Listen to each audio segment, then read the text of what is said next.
Selamat datang dan selamat beribadah di Gereja GPDI Kalvari Kupang. Mari sama-sama kita akan melihat pengumuman untuk jadwal ibadah sepekan. Oleh kuasa dan Allah dilihat dan siapa dapat melawan. Kita lebih dari pemenang, lebih dari pemenang. Pemenang dalam segala perkara. Oleh kuasa dan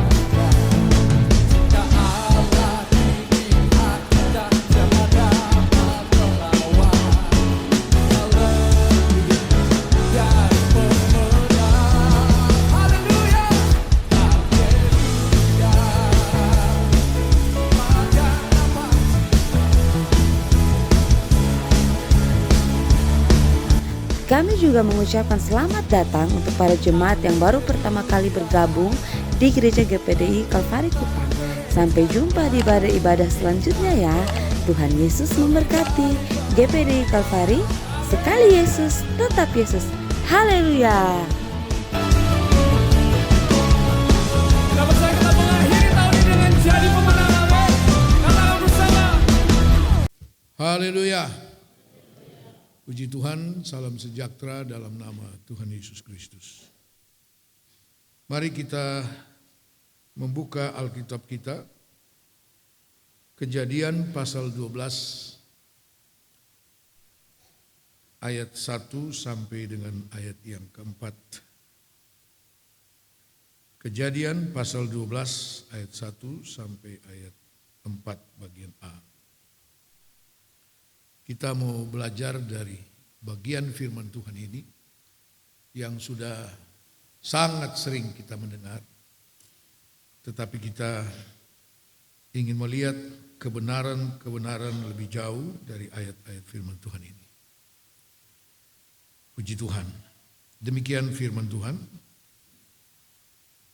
Berfirmanlah Tuhan kepada Abram, pergilah dari negerimu dan dari sanak saudaramu dan dari rumah bapamu ini ke negeri yang akan kutunjukkan kepadamu.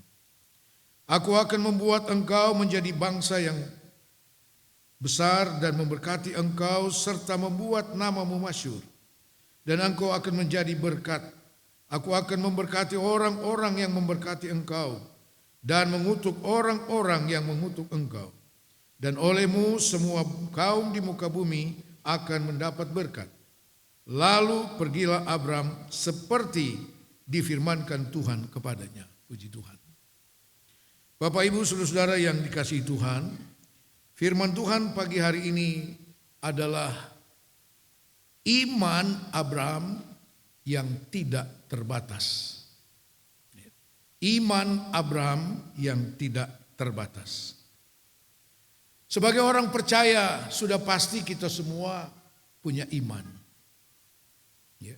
Kita semua punya iman. Tetapi ada begitu banyak orang Kristen, orang percaya yang sebenarnya tidak pernah menikmati dan mengalami khasiat dari iman yang tidak terbatas itu. Banyak yang tidak menikmati, hanya sekedar ya saya orang beriman. Siapapun bisa bilang saya orang beriman. Tetapi bagaimana dampaknya dalam perjalanan hidup kita, dalam pengalaman hidup kita bersama dengan Tuhan.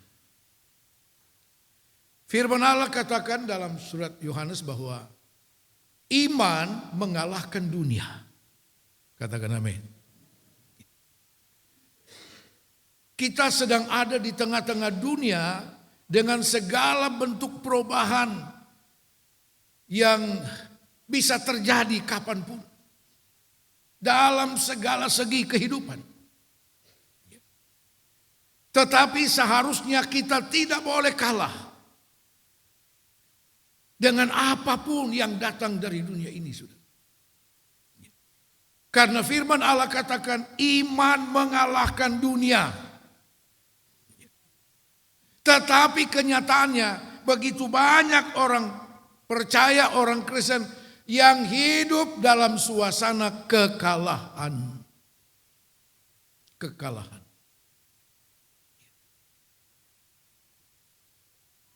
Karena apa? Banyak orang beriman yang hidup yang sangat membatasi pergerakan iman itu sendiri. Iman itu dinamis, saudara. Iman itu bergerak dalam kehidupan kita. Selama kita memberi ruang di mana iman itu bekerja di dalam kita. Sebagai contoh, saudara, kita semua tahu cerita Petrus, sudah ulang-ulang kita dengar. Ketika Yesus hadir di tengah badai gelombang, murid-muridnya dalam ketakutan yang besar. Di tengah malam, ya, Yesus hadir, berjalan di atas air. Melihat kenyataan itu, iman Petrus muncul bergerak. Dia bilang, Tuhan suruh aku datang kepadamu. Aku juga mau jalan di atas air. Yesus katakan, marilah. Maka Petrus pun melangkah turun dari perahu dan dia mulai berjalan di atas air. Ini iman yang tidak terbatas. Tidak dibatasi oleh situasi kondisi yang ada pada waktu itu. Angin dan gelombang. Tetapi ini persoalannya. Ketika Petrus menaruh perhatian kepada angin dan gelombang, ketika dirasanya angin dan gelombang. Saudara, situasi dan kondisi ini telah membatasi iman daripada Petrus. Maka Alkitab katakan dia mulai tenggelam. Dan Yesus segera menjamah mengangkat dia. Banyak kali situasi dan kondisi yang secara manusia menakutkan, itu kemudian membatasi pergerakan iman kita. Sudah betul ketika dia melangkah keluar dari perahu, itu dia sedang ada dalam iman yang tidak terbatas. Dan benar dia tidak tenggelam, dia berjalan di atas air. Tetapi ketika situasi dan kondisi mempengaruhi imannya, mempengaruhi perasaannya, dan kemudian bekerja melalui logika. Iya ya, masa bisa jalan di atas air? Itu kan di luar logika. Maka dia pun mulai tenggelam. Nah, Bapak Ibu saudara-saudara yang dikasihi Tuhan. Sikap dan respons kita terhadap situasi dan kondisi di sekitar kita sangat menentukan. Ya, sangat menentukan.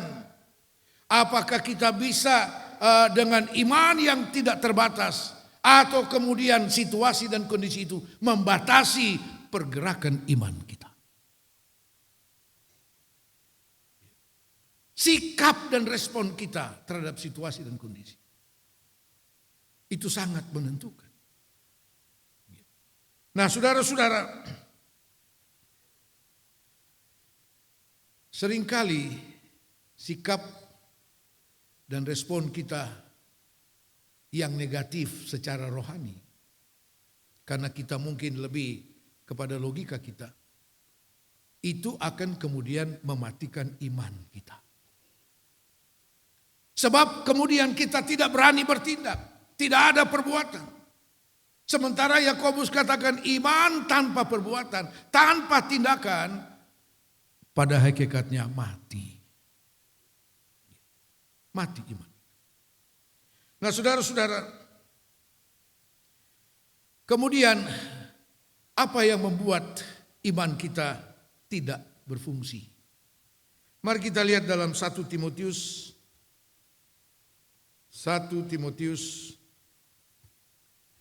pasal 1 ayat 18 dan ayat 19. Tugas ini kuberikan kepadamu Timotius anakku sesuai dengan apa yang telah dinubuatkan tentang dirimu. Supaya dikuatkan oleh nubuat itu engkau memperjuangkan perjuangan yang baik dengan iman dan hati nurani yang murni. Beberapa orang telah menolak hati nuraninya yang murni itu. Dan karena itu kandaslah iman mereka. Saudara, iman itu bekerja dalam hati nurani kita.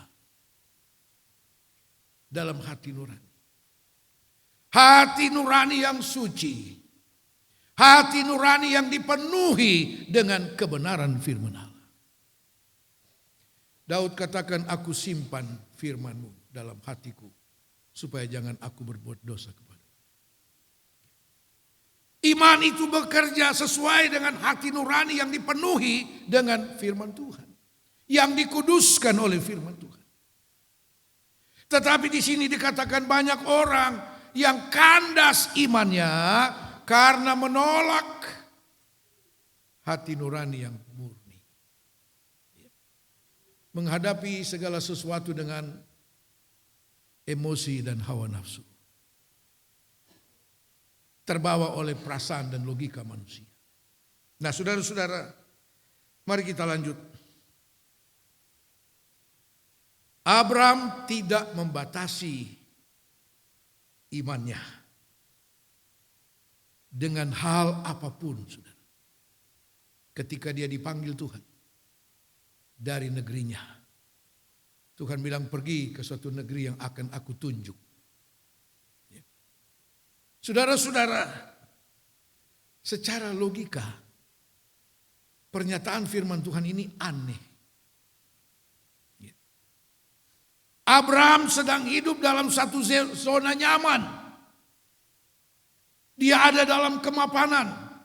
Sebab kalau kita lihat di dalam ayat 5 dari pasal 12, Kejadian pasal 12 ayat 5, Abraham membawa Sarai istrinya dan Lot anak saudaranya dan segala harta benda yang didapat mereka dan orang-orang yang diperoleh mereka di Haran.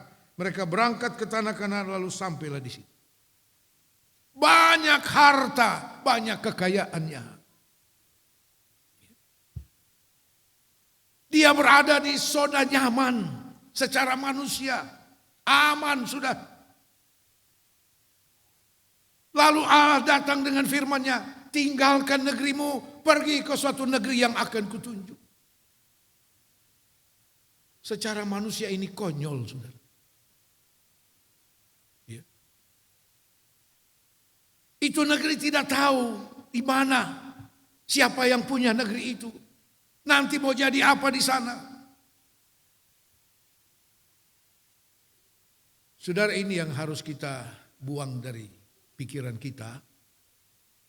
Ketika firman Tuhan datang kepada kita, yang muncul apa? Kalau saya buat itu, saya jadi apa dan saya dapat apa? Ini tidak benar. Ya. Dan itu yang seringkali menggagalkan kita. Itu yang seringkali tidak ada tindakan iman.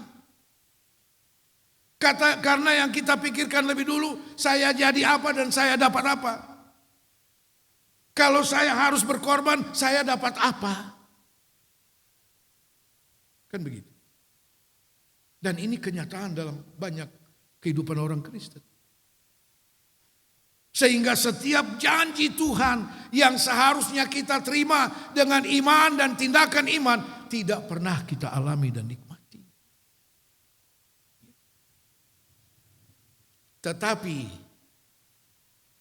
Abraham merespon panggilan Tuhan dengan iman yang tidak terbatas.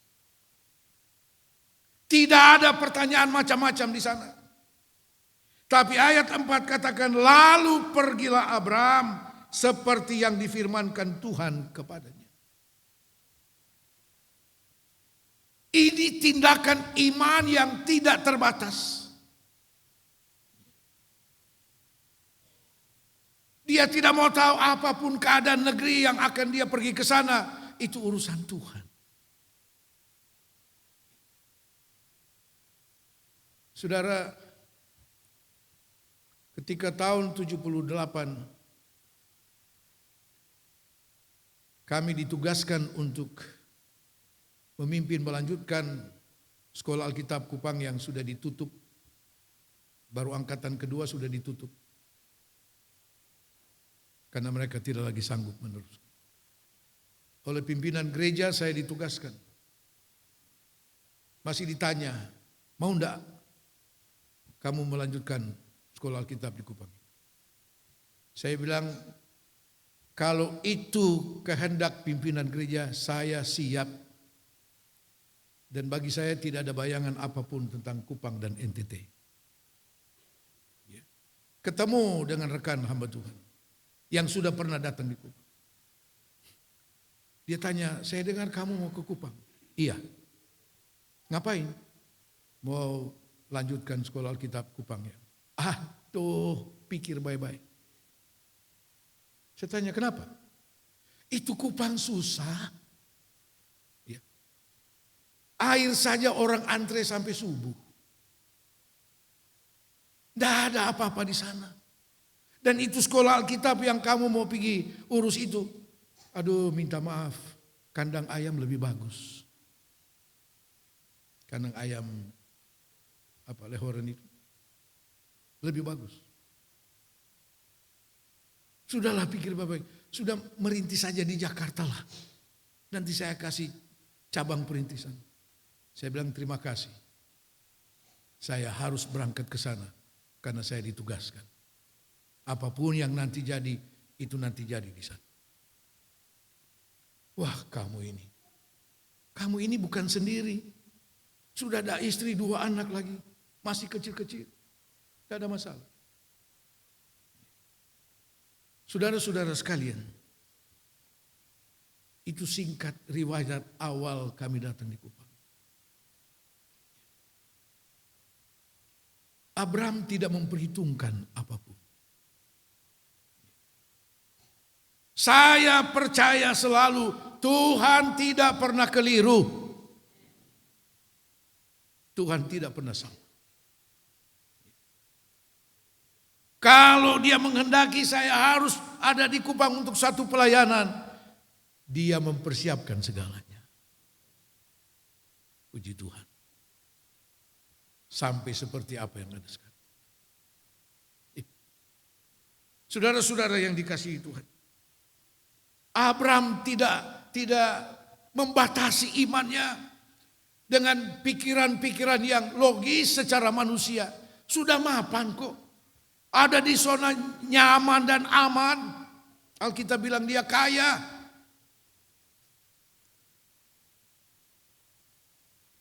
Pasal 13 ayat 2. Kejadian 13 ayat 2. Adapun Abraham sangat kaya, banyak ternak, perak dan emasnya dan seterusnya. Alkitab menulis, memberi kesaksian Abraham itu kaya. Lalu ngapain ke sana?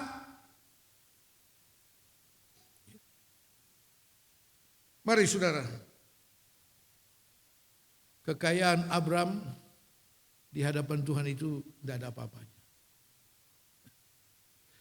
Tuhan berkuasa mengadakan lebih daripada itu.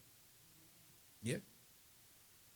Nah, kemudian kita baca Abraham berangkat dengan semua apa yang ada pada. Ya.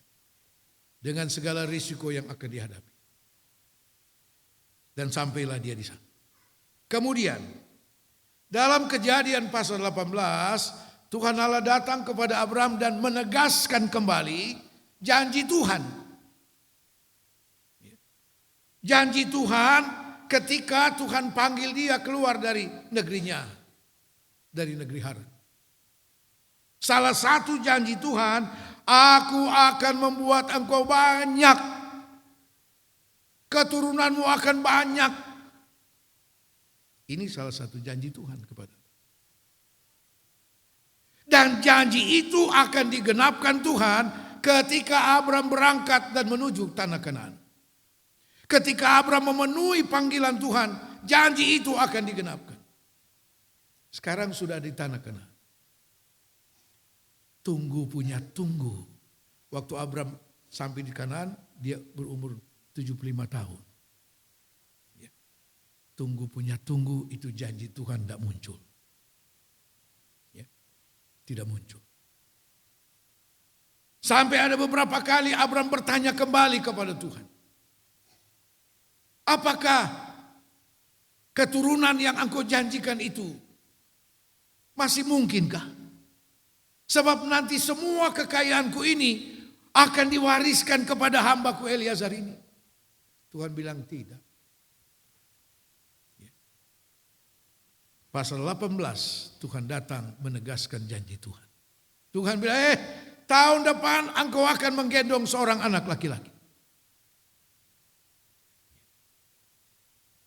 Saudara, pasal 18 ini janji itu ditegaskan kembali setelah Abram melayani Tuhan. Tuhan muncul dalam bentuk Tritunggal Allah.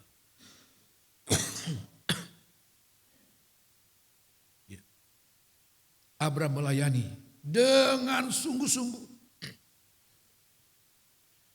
Abram kesampingkan dulu. Ya. Mungkin ada kekecewaan dalam hati. Janji Tuhan belum juga datang.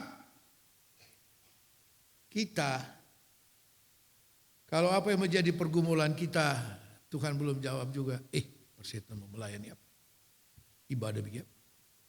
Saya sudah berdoa bergumul sekian lama. Tuhan belum jawab juga. Sama-sama. Abram kesampingkan itu. Saudara baca dalam pasal 18 mulai ayat 1 dan seterusnya. Abram minta kesempatan kepada Tuhan untuk melayani Tuhan. Dengan yang terbaik. Saudara punya pergumulan sudah dijawab atau belum dijawab. Layani Tuhan sepenuh hati. Dan ketika Abram melayani Tuhan dengan sepenuh hati, dengan yang terbaik. Saudara bayangkan, begitu Tuhan bilang lakukan apa yang kau mau lakukan. Dia berlari di kawanan ternaknya, sapinya, paronnya. Dia memilih sapi yang muda, yang terbaik, dia suruh hambanya selesaikan itu. Cepat, masak. Saudara, secara manusia untuk layani 3 orang dengan 1 ekor sapi. Bukankah itu berlebih-lebihan? Secara manusia. Ayam 1 ekor saja tidak habis. Tapi Abram ingin melayani Tuhan dengan yang terbaik yang ada padanya.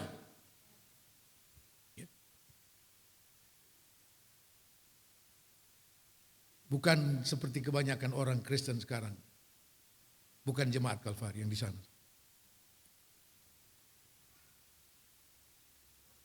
Kasih kolek saja, mesti pilih yang paling kecil. Bukan di sini. Di sini bagus-bagus. Abram ingin melayani Tuhan dengan yang terbaik, saudara. Dengan yang terbaik. Dan setelah Abram melayani Tuhan begitu rupa. Menyenangkan hati Tuhan. Memuaskan Tuhan. Tuhan bilang, Abram, tahun depan waktu seperti ini, engkau akan menggendong seorang anak laki-laki. Dari rahim Sarah. Itu Sarah ada di kemah. Tapi dia sempat dengar. Dia ketawa. Tuhan ini ada-ada saja. Ini tidak mungkin. Coba kita lihat pasal 18.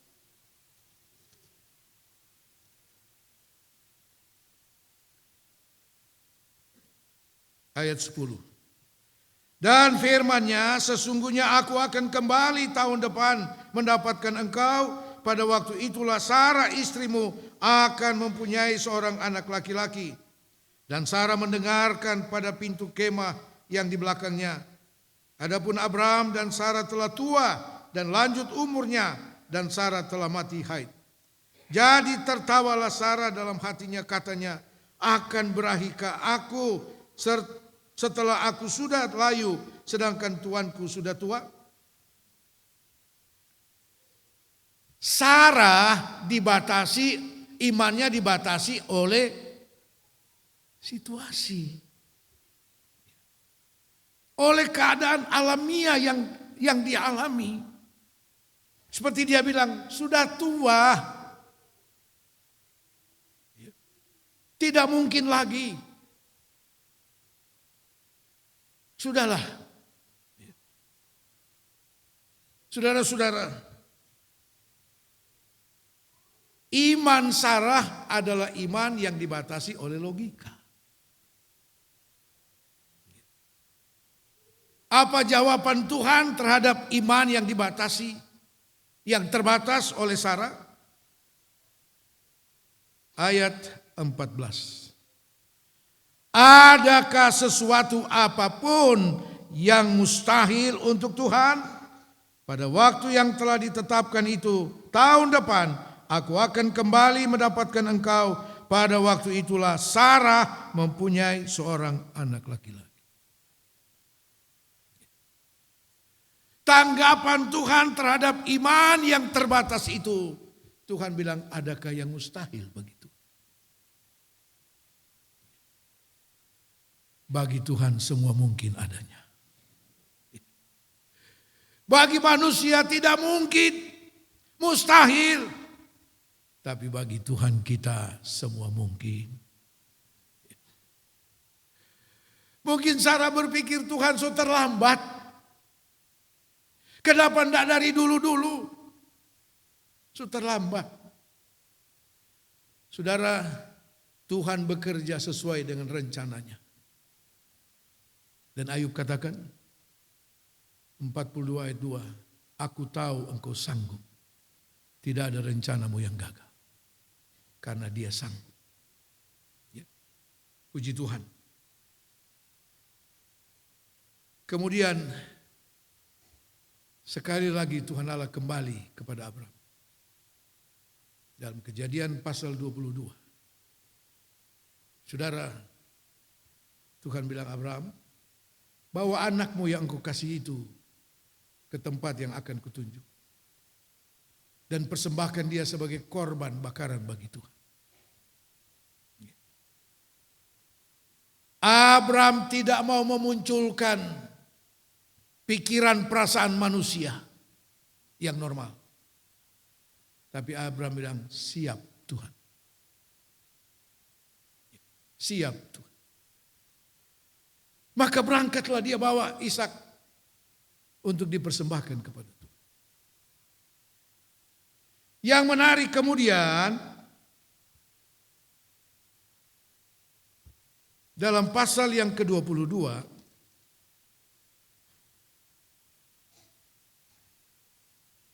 ayat 7. Lalu berkatalah Ishak kepada Abraham, ayahnya, Bapa, sahut Abraham, ya anakku. Bertanyalah ia, di sini sudah ada api dan kayu, tetapi di manakah anak domba untuk korban bakaran itu?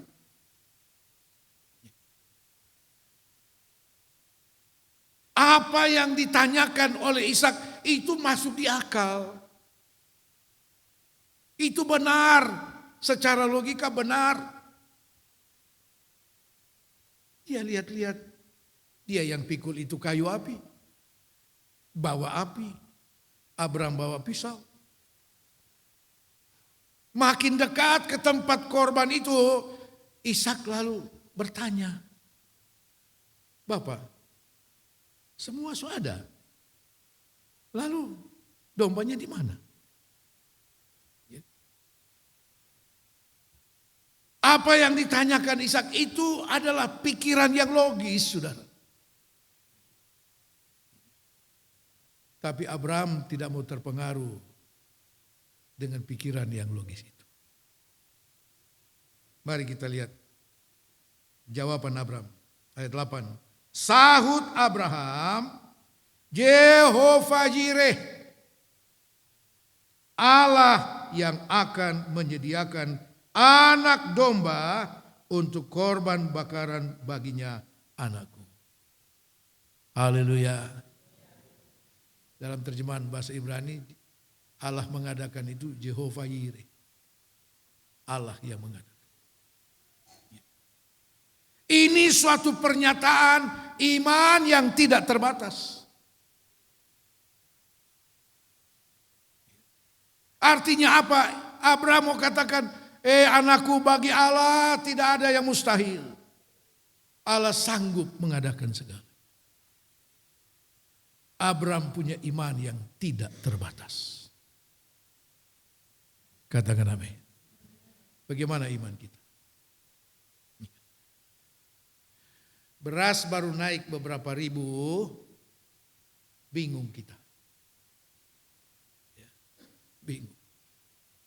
Tapi puji Tuhan, ibu-ibu di jemaat Kalvari tidak ada yang bingung dengan itu.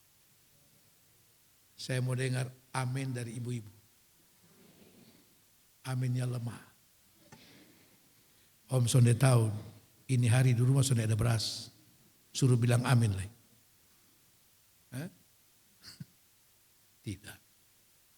Ya.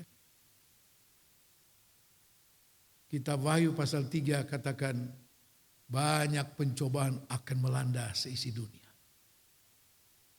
Apakah itu pencobaan ekonomi, pencobaan alam dan sebagainya akan melanda. Wahyu 3 ayat 10. Tetapi Tuhan Yesus katakan, tetapi engkau sudah menuruti firman-Ku, maka aku pun akan melindungi engkau. Haleluya. Pembukaan meterai dari 7 meterai yang keempat. Apa yang terjadi? Bala kelaparan. Bala kelaparan. Melanda dunia di mana-mana akan terjadi.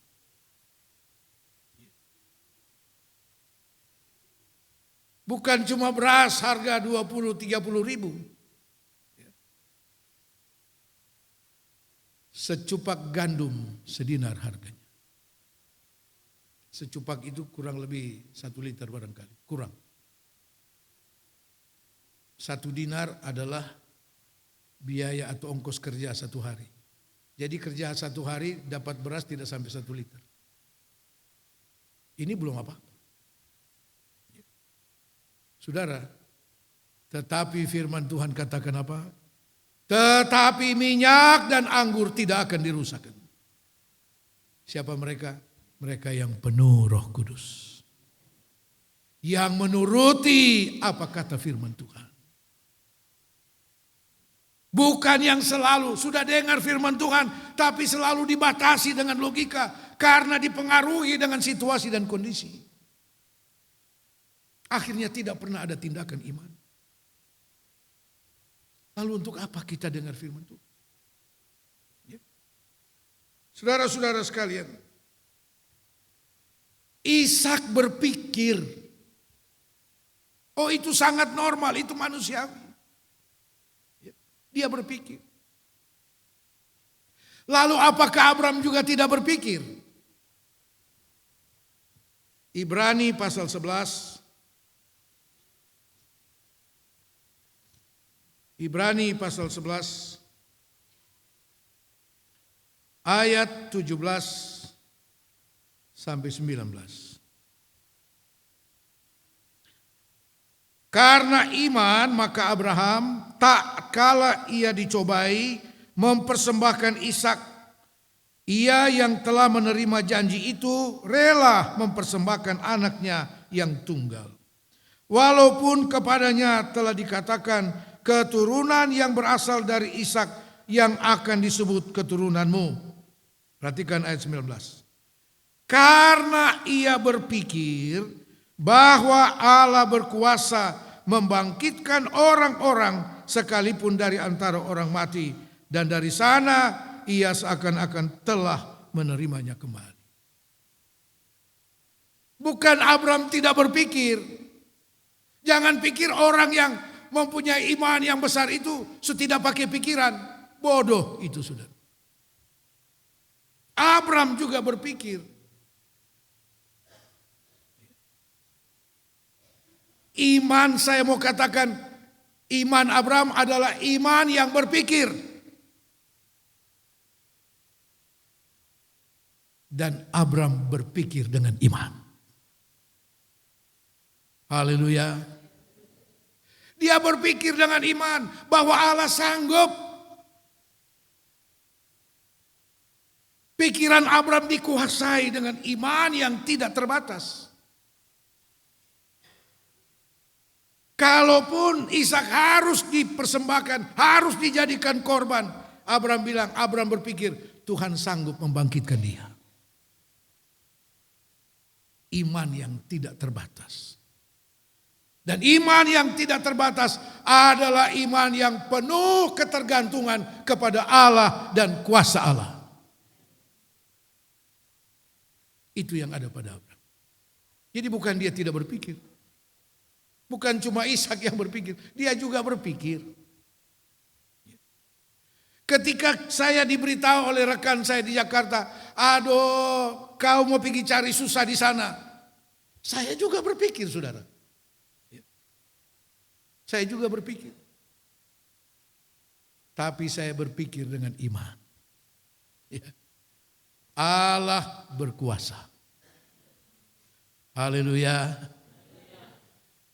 Lalu yang terjadi apa? Tindakan iman, saya berangkat. Di kantong 0 rupiah. Baru yang utus saya, dia tidak kasih uang. Uang jalan saja tidak ada. Saya pikir orang ini keterlaluan. Tapi saya juga tidak minta. Saya pantang mengemis, saudara. Tidak ada dalam kamus saya itu mengemis, tidak. Daud katakan apa? Sejak aku muda sampai aku tua, aku belum pernah lihat anak cucu orang yang takut Tuhan mengemis minta-minta roti. Tidak boleh. Tidak boleh. Saya tidak pernah ingin minta dikasihani orang. Tidak. Saya hanya minta dikasihani Tuhan. Karena hidup ini Tuhan punya. Haleluya. Ya. Abraham berpikir dengan iman. Dia punya pikiran selalu ada bergantung kepada Tuhan. Pikiran Abraham tidak pernah bertentangan dengan firman Tuhan. Itu iman yang tidak terbatas. Katakan amin. Tuhan Yesus memberkati.